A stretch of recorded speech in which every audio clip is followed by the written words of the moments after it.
Welcome back, Fayettes and Fantasy Fiends, to our very chaotic and honest review and rating episode of Bonds of Hercules by Jasmine Mas. You're listening to Book for Two. I'm Scott. And I'm Genevieve. If you're new here, welcome to our brand of chaos. We bring the male and female perspectives, the wild theories, the heated debates, and of course, the couples banter you never knew you needed, but now you can't escape. She likes her books dripping with divine drama, questionable gods, and enough morally grade men to make her own Sons of Anarchy club. And he prefers his stories with arena-level carnage, gods abusing their power, and reveals so unhinged they make the entire stadium forget how to breathe. And every week we deep dive into the books that wreck your soul and make you cancel plans. And right now we are finished with deep diving Bonds of Hercules by Jasmine Mas.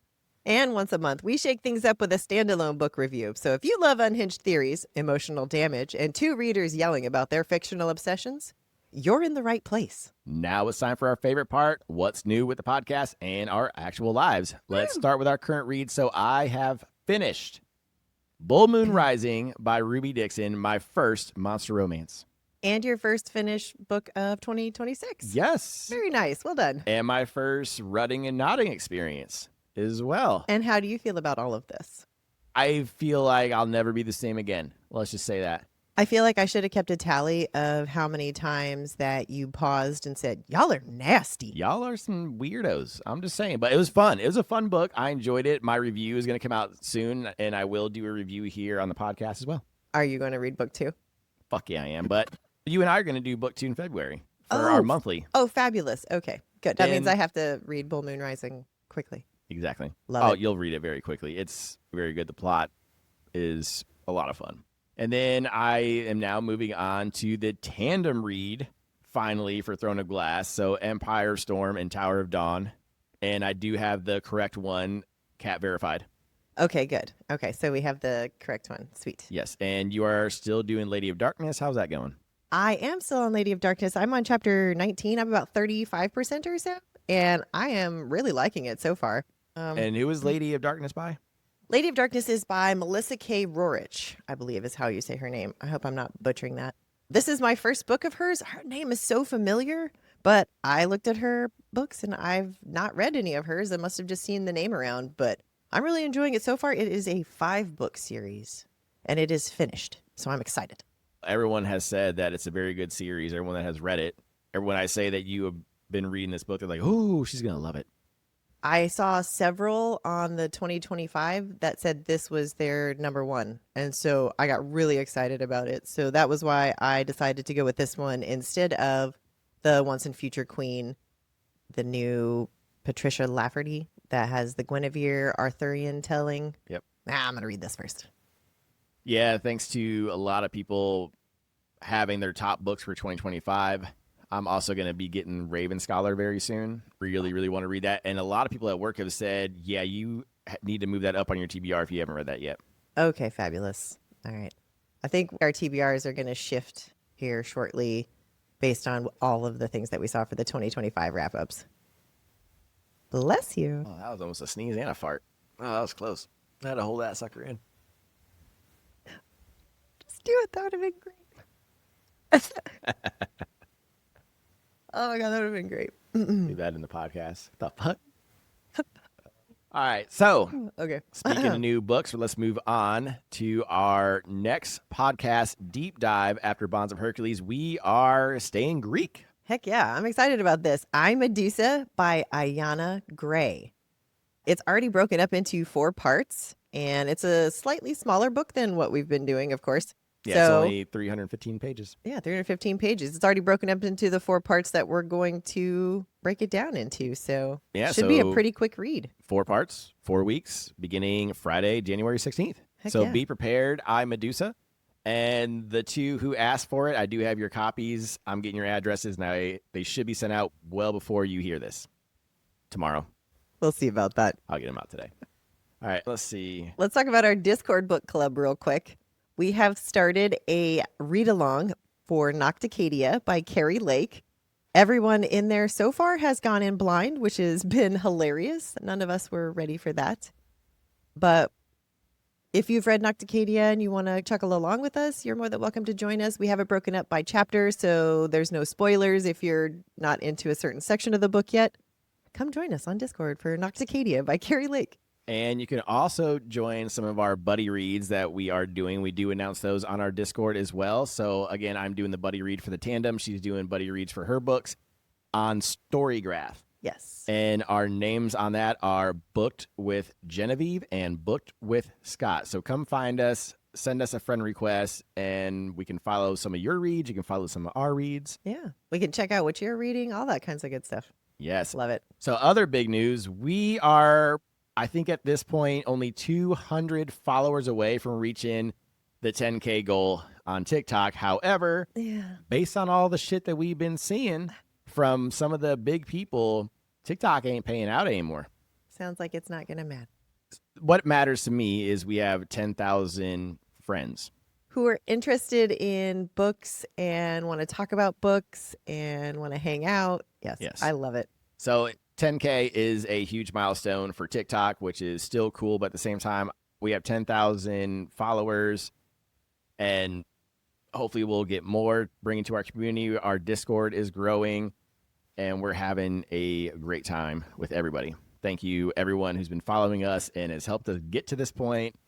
Again, a year on our podcast, a year on TikTok, and we love every single one of you. This is so fabulous. Thank you all so much for riding along with us. G-Team, you know who you are.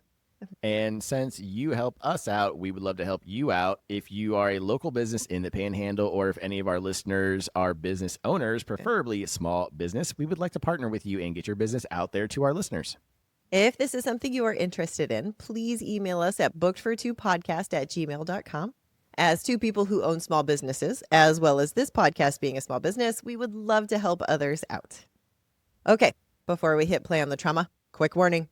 This episode will contain spoilers for Bonds of Hercules. Consider this your official spoiler shield. And fair warning, this show is more Robert Rodriguez than Christmas Hallmark. You might even say it's dark Hallmark. There's sex, violence, bad language, and worse decisions. You've been warned. On this episode, we're doing our very unprofessional review of Bonds of Hercules. And by professional, we mean we are not English lit majors, and we're not pretending to be critics. This is just how the books hit us. Vibes and woes. Reviews matter, though, because we all trust certain readers when we're deciding what to pick up next. Exactly. We listen to reviewers we trust, too. So this is us offering that same kind of honest take. So please take everything we say with a grain of salt and see if our experience lines up with yours. And if it doesn't, that's fine. That's the point. And if you are new to Bonds of Hercules, we do have a spoiler-free review first with our official rating. And then for those who have read, we will deep dive into what we liked and disliked about the book and talk about it in great detail. But before we get into that, if you are still listening, hit follow and leave a quick review. It's free, takes almost no time, and helps more people like you find the show. We put a lot into this every week, so that small thing actually goes a long way. And if you're not already part of our little chaos corner online, why not? Come hang out. We post sneak peeks, unfiltered nonsense. We go live every Friday at 7:30 p.m. Central on TikTok. Sometimes it's deep theories. Sometimes it's Scott purposefully reading smut to the internet. You really never know what you're going to get. I might even shake my ass. You might. And speaking of ass, get it into our Discord. It's people losing their minds over plot twists, dropping unfiltered takes, and somehow bonding over it. If that sounds like your kind of therapy, get in there. Hey, we even share recipes. We do. And for my visual learners and facial expression enthusiasts, YouTube is officially live. Full spirals, full episodes, and every single side eye I throw at Scott. All preserved in HD glory. Speaking of YouTube, we drop our YouTube episodes and podcast episodes every Friday morning at 5 a.m. Central Time. Now you can listen to our crazy asses to get your mindset ready for the weekend. And hey, we got merch, so come grab something if you want to support the show. We're talking hoodies for the holidays, mugs for your emotional support caffeine, notebooks for your unhinged theories. It's on-brand chaos. Visit us at bookedfor2.com. Okay, everybody, the spoiler shield is up. This episode covers Bonds of Hercules, and Jasmine Mas gave us a full content warning, which we're passing on. Quote, "This book contains excessive violence, language, and a brief allusion to sexual violence. Please take care of yourself while reading." If any of these aren't your jam, now's your chance to tap out. All right, warnings dropped. Tea's hot. Chaos is unlocked. Let's dive into our extremely unprofessional and chaotic review of Bonds of Hercules by Jasmine Mas. I am never going to live that down. Let's turn the page. Welcome to our review and rating of Bonds of Hercules by Jasmine Mas. This is our spoiler-free section of the review and official rating. For those still on the fence on if you want to continue the Villains of Lore series, we are going to get right into our quick spoiler-free review and official rating. Right after, we will dive right into the nitty-gritty of what we loved and not quite loved about the book. All right, real quick. Bonds of Hercules by Jasmine Mas is book 2 in the Villains of Lore series. It continues Alexis Hercules' journey, and after surviving the Crucible, she now joins her new Chthonic family in the Assembly of Death and joins the Spartan Gladiator competition. The first part of the story is complete, but there is more to Fate's prophecy. There are dark secrets unraveling in the Federation, and the key to unlocking those secrets might mean freeing the villain. Oh, and we didn't forget that Alexis was forcibly married to Kharon and Augustus. Does she get revenge, or will she choose her mentors instead? Now let's get into our quick spoiler-free rating and official review. Now for me, Bonds of Hercules by Jasmine Mas did fall victim to the Book 2 blues. Book 2s are hard to write because there is an expectation for it to be bigger and better than Book 1. But Book 2s are complicated. If it's a duology, then you are writing an ending. If it's a trilogy, there's usually a huge cliffhanger at the end, or the heroes defeat the number 2 guy, and Book 3 concentrates on the big bad. Book 2s get tough when you are trying to write an epic series, however. Book 2 will normally have big moments, sometimes life-altering moments, think Crown of Midnight, but falls flat at the end because it is setting up the rest of the series. Most likely you will have more lore drops and world exploration, but you'll walk away with more questions than answers because the author is usually adding more depth to the plot. So this can feel frustrating when finishing a book left with more questions. This is where rating a book for its intent should come into play. I'm not giving authors a pass to be lazy and say, oh, this book is to push a story forward. But I do understand why book 2s in epic series feel flat. So I try to rate books based on the intention of the book as well. Because of this, I did rate Bonds of Hercules a little higher than I would because I think there will be more than 3 books. Ooh, okay. That was all brand new to me when you brought this to my attention. This pattern recognition specifically is not one that I've noticed, but I've also not read a whole lot of series yet. Mine have been duologies and trilogies at most. But now that I think about it, I think that same thing actually happened in the Plated Prisoner series, I feel. Maybe even in Lightlark. I feel Nightbane was the same thing. Anyways, maybe it's a vibes reader thing. Maybe I was reading too fast. That's not part of my pattern recognition. Now, I do want people to, again, take that with a grain of salt. This is not exactly how book 2s are. This is just something I've noticed myself. This is 100% just your me. pattern recognition. This is not set in stone. This is not peer-reviewed information. It's just something I've noticed and how I rate books. That's how you perceive what their intent is. I love at the end of the day, everything is subjective when it comes to art, and books are art. How did you feel about the second ACOTAR book then, as far as that goes? That was different because ACOTAR was supposed to be a trilogy, it felt like. Does ACOWAR not feel like an ending? And yes, but and not yes. But what authors usually do with trilogies sometimes, and with duologies, with the Shepherd's King duology, you still leave it open in case you want to come back to that world. So even though ACOWAR ends that part with the King of Hybern, she wrote that little novella to test the waters to see how people react to Nesta. And then, okay, let's start Nesta's story now. And we're still going to keep doing the world because people love ACOTAR, so we're still going to keep going. Whereas had the novella probably not done so well, she'd probably been like, okay, we'll just leave the story at that. And this is a nice little Christmas novella for everybody. Huh. I'm still mad that I thought that Silver Flame, that was the end. Like, you remember how mad I was at the end of that book? I remember. But it's the same thing with Red Rising. So I know you haven't read Red Rising yet, but Morningstar, again, feels like a finished product. And then there's 3 more books? Yeah, you even see the first 3 books are one way, and then the other 3 books are another way. And that's why book 2 feels like what it should. Why I said it feels like an Empire Strikes Back, because, again, those were a complete series. You know, episodes 4, 5, 6 in Star Wars, that's a whole different story, though. But like that's an original trilogy. So you had book 2, which has that giant cliffhanger. Book 3 ends it all.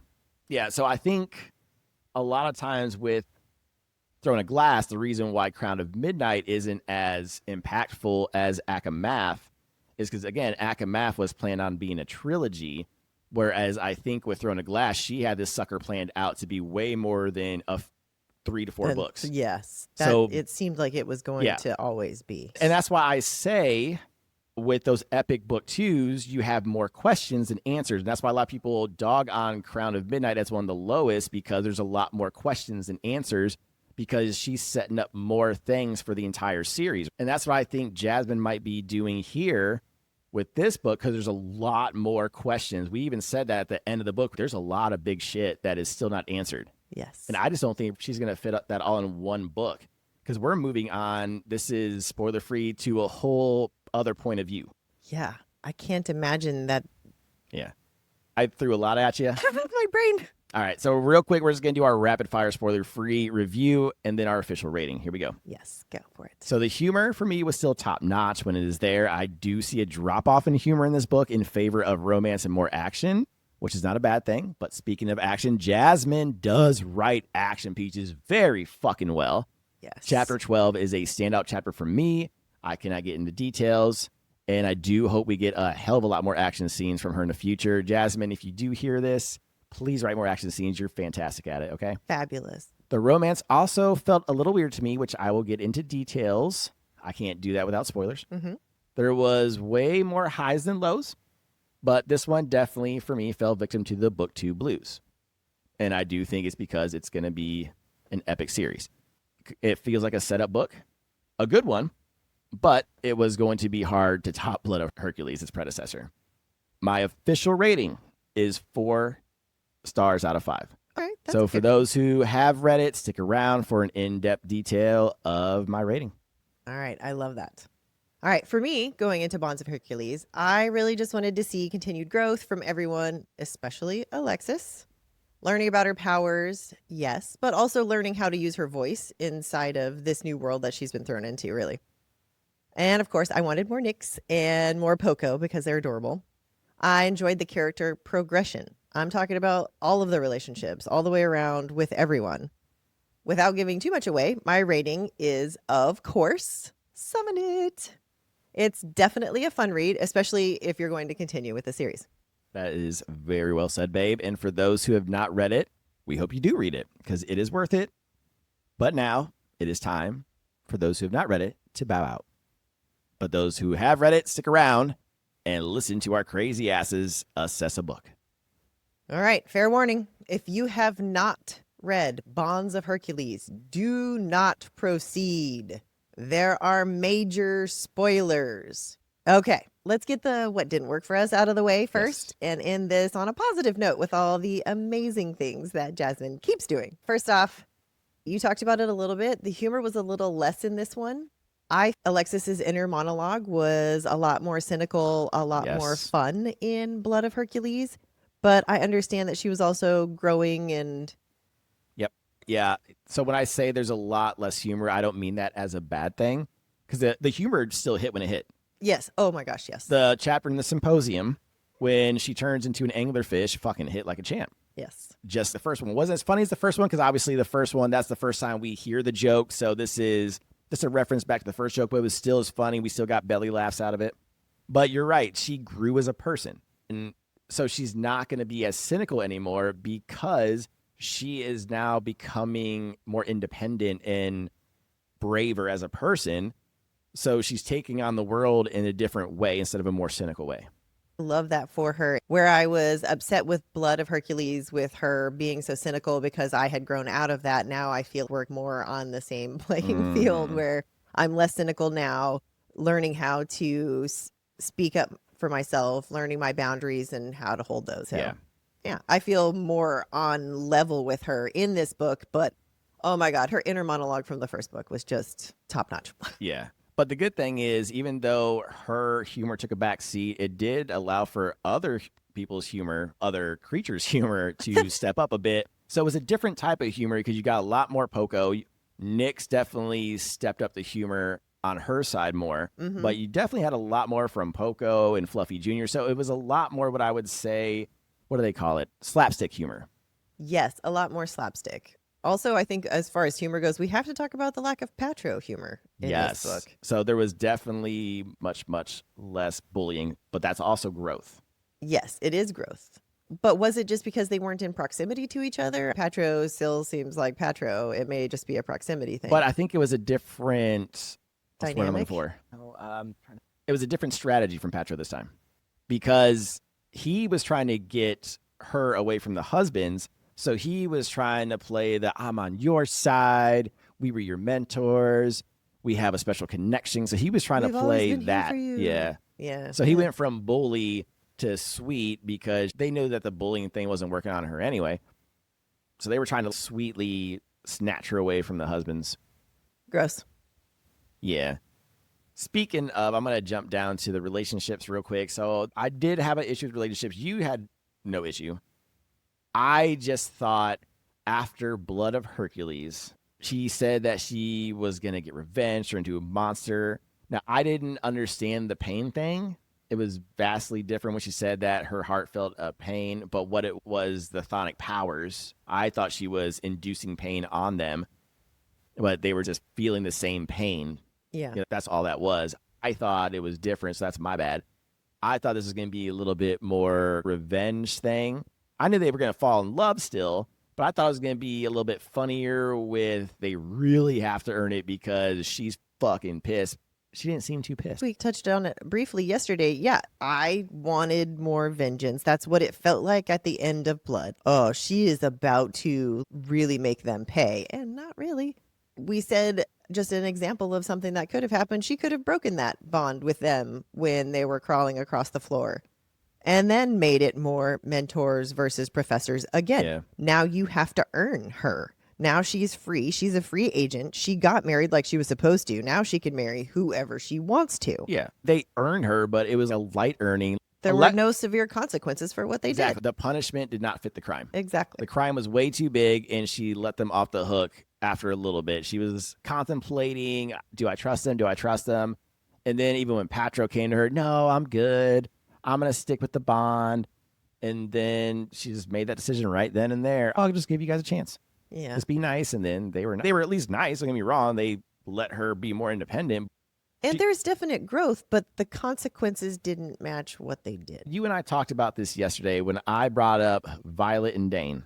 When we found out what Dane did was an accident, all he did was barely touch Violet. And everybody hated Dane. She hated, everybody just hated him. Dane to death.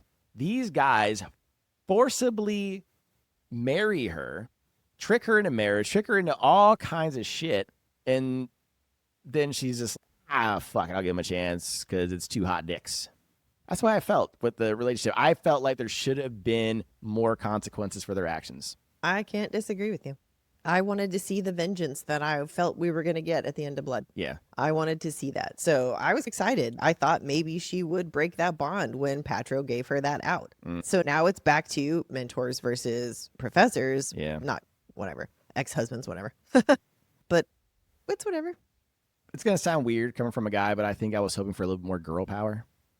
You know what I mean? Too. Like, yeah, no, me too. And that's what I thought. That's what I thought Blood was leading to. That's what I thought so too, with the way Persephone is. With the whole story of Medusa, I thought we were going to go into a girl power kind of thing. But let's talk about the ending to this book then, since that's on our list too. This ending also felt a bit rushed. Felt very rushed to me.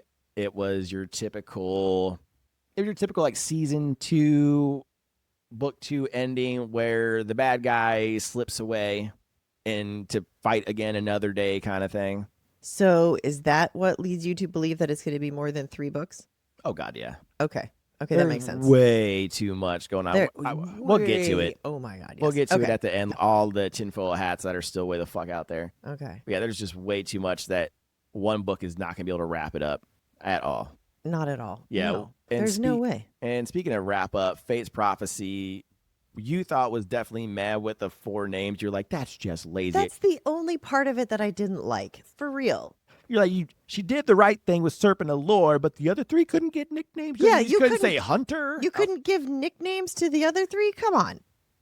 So, yeah, that's just my beef with that. Not only that, but then the very beginning, I don't know if it was a typo. I don't know if it's just on the Barnes & Noble version or certain versions, but the Crimson Men.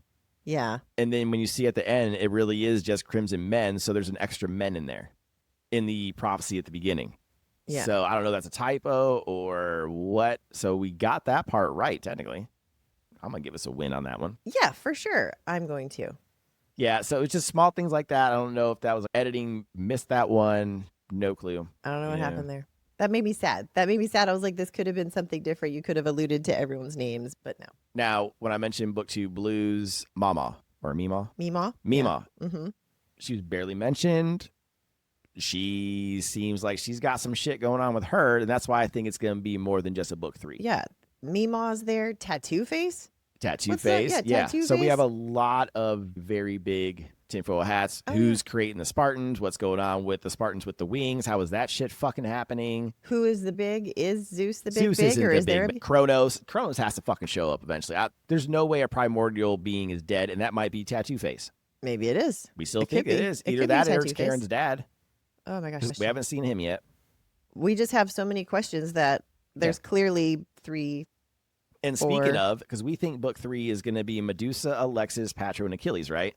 So we haven't met Karen's dad. Yeah. As he walked So across we have the that. arena. Yeah. So that might be a book 4 thing, because why the fuck would he need to show up for the other 4 that we just and mentioned? you've also got Helen and Charlie. Exactly. So there's a lot that's going to happen. I'm not saying Alexis is going to be the forefront or time. I'm shipping Drex, Helen, and Charlie. You think it's going to be that kind of white shoes? Yeah. Yeah, I don't know that it's going to be white shoes. No, Drex has a thing for Agatha. Right. Yeah, he was like really into right. Agatha But when she was doing her. Yeah, but that's because that's a thing. No, that was before she fucking Before she did went it. clicky. Yeah. Before she went clicky and ate him. I think it was when she ate him. Everyone else reared back, and he was like, "Oh, I fucking love this shit." Oh. Yeah, he was like turned on. He was nasty boy. Interesting. He nasty. Interesting. I like Drex. I hope he doesn't turn out to be an asshole. Oh, I still think it's him possible. and Zeus. That's one of our It's big still tinfoil hats possible. too. Just the fact that they were like, here's the first Olympian to join the Chthonics at this particular time. Good luck. Yeah. And Drex has been beside her the entire time, and he's known the entire time that she's Chthonic. From the Initiation Massacre, he has known, which means he could have told Theros that first day. They could have known this entire time. Yep. Drex, I'm watching you. And this is why I said this falls victim to the book 2 blues for epic fantasy, because there's more questions and answers right now. We had a few answers because now we have Medusa out and her point of view. So that's even more questions. So this is definitely going to be bigger than just a trilogy. Just be prepared, everybody. And probably the biggest thing that was marketed to us before this book came out was Team Professor versus Team Mentor, trying to do a Team Jacob versus Team Edward thing. Yes. And there was barely any of that in this. That was within the first 20 chapters. Yeah. Maybe?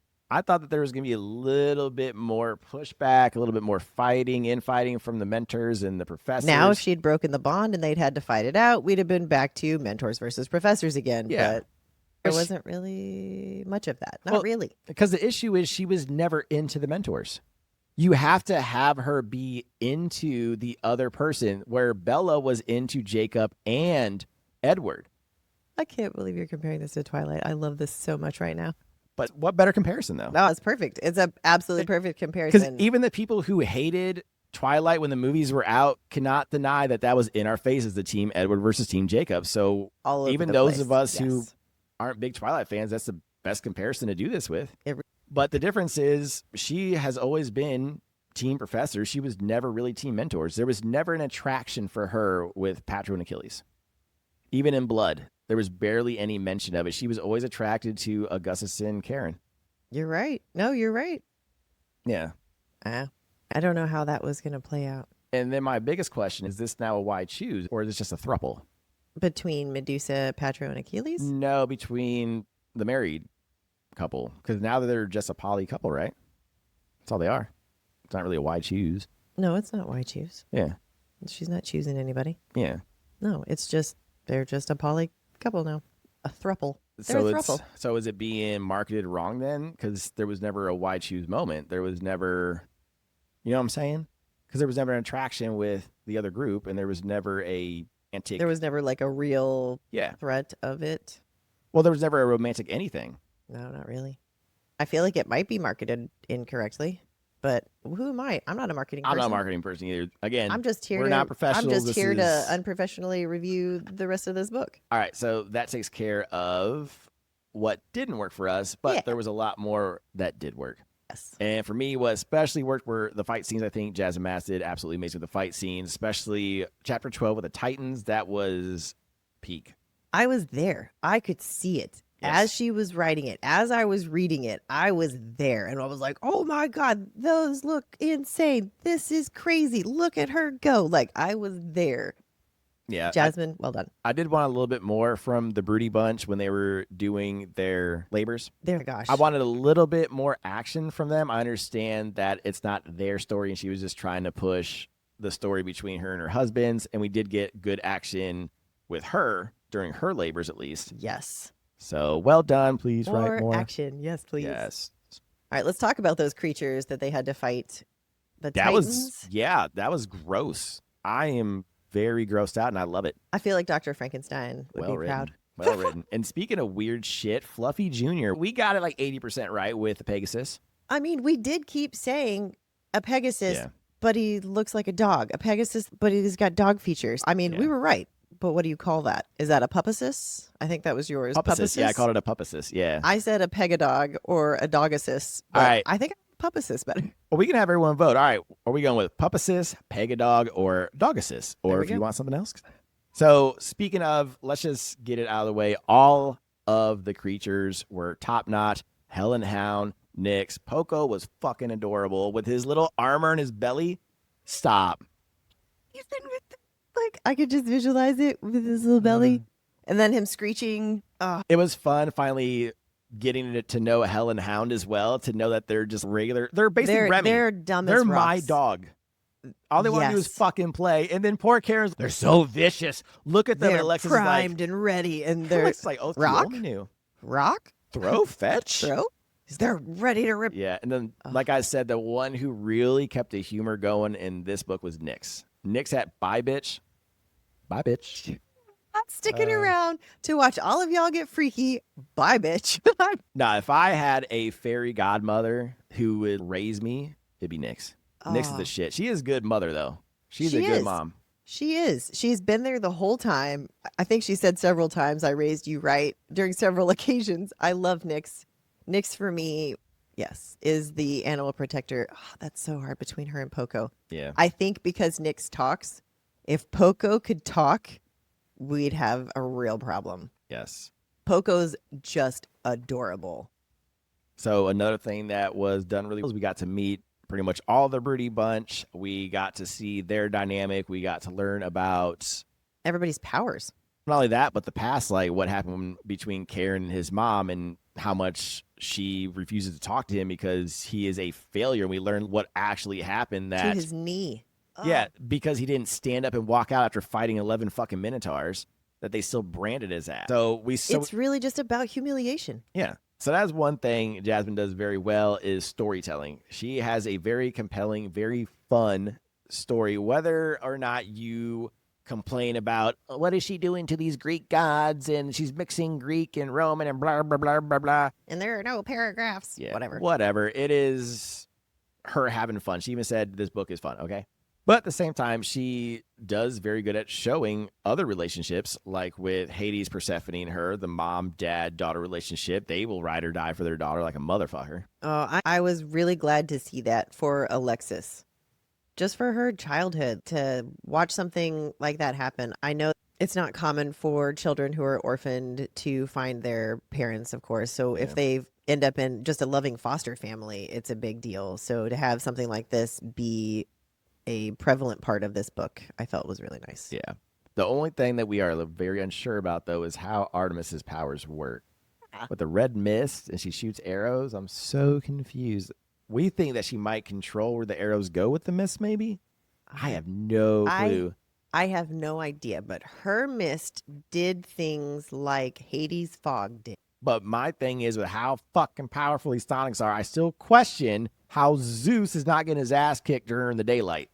What the hell is stopping them? Whatever this mutually assured destruction is. There's something. That's what I mean. Big plot holes that still need to be filled. I'm not saying they're plot holes because I guarantee she's going to fill them. That's why I think it's not going to be all filled by book 3. Yeah, there's just so much, many pathways. One of the highlights is just kind of like the whale scene was the anglerfish moment at the symposium and the deer diary moment back and forth. That was probably one of my favorite parts of the book was the deer diary, followed by the bonus chapter in the Barnes & Noble exclusive edition. I don't think I've laughed that hard. 11. I think chapter 11 in Blood was the other chapter that made me laugh that hard.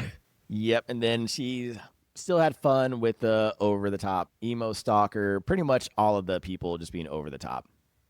And then Alexis's reaction to realizing that it is him, and she basically is just stop being weird. Yep. And pulls him down to join the cuddle puddle. So it's cute. Yeah.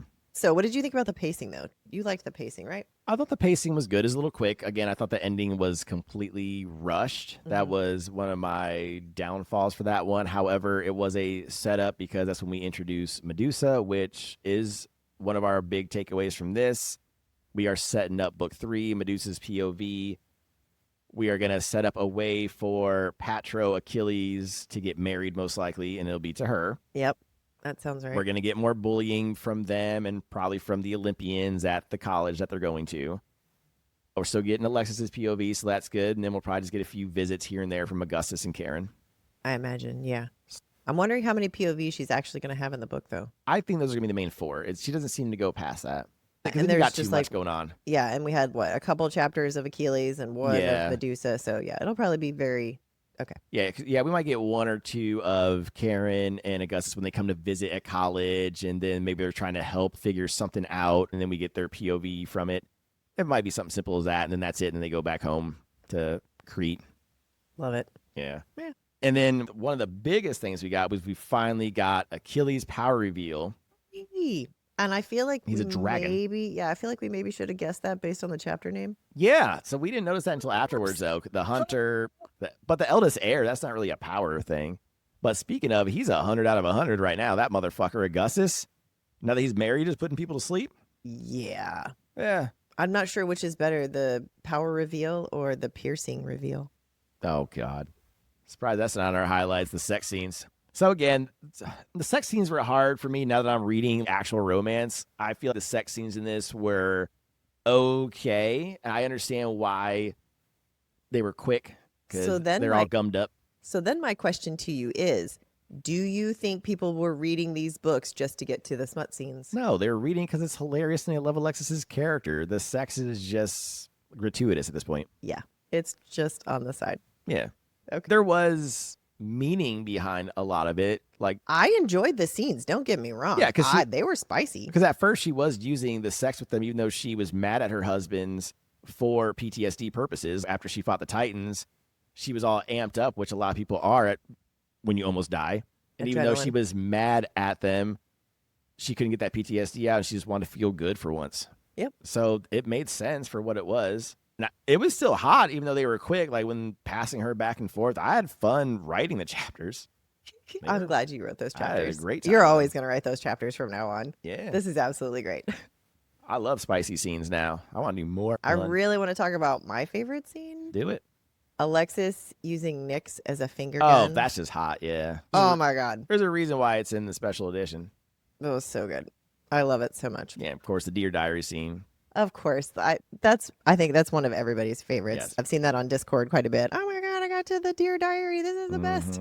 Yes. Now, for those of you that don't know, the Barnes & Noble's exclusive edition does have a bonus chapter from Alexis's point of view with her and her husband's on a hunt for Titans. And it's definitely worth it. And it's back to Alexis being hilarious. Absolutely. It's so funny. Everything about the chapter. All the creatures in it are hilarious. Augustus is hilarious.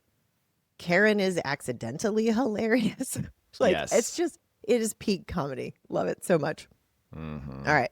To finish off, despite the issues, I think the book did what a book 2 is supposed to do. It expanded the world, deepened the relationships, and raised a lot of big questions without answering everything. Bonds of Hercules feels like a solid, purposeful, middle-ish book.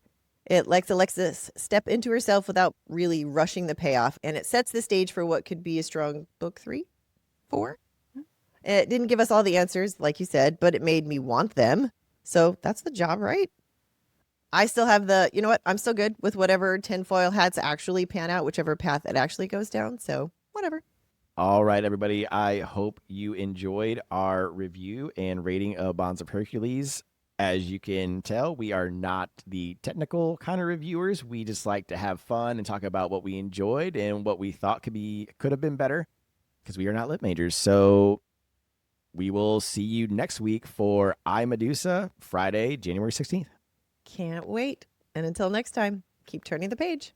Thanks for joining us for this episode of Booked for Two. Don't forget to subscribe and leave a review to help other book lovers find the show. Follow us on socials at Booked for Two Podcast for behind-the-scenes content, updates, and sneak peeks. We'll also post next week's chapters every Sunday, so you can read along. Join us for our live Q&A. We are back to Friday at 7:30 p.m. Central on TikTok. We'll answer your burning questions, react to your theories, and occasionally overshare our book-related emotional damage. Want even more chaos? Join our Discord. The link's in our bio. Come hang out, chat books, get early access to exclusive content. And finally, don't forget to grab your merch at bookfor2.com. Until next time, keep turning the page.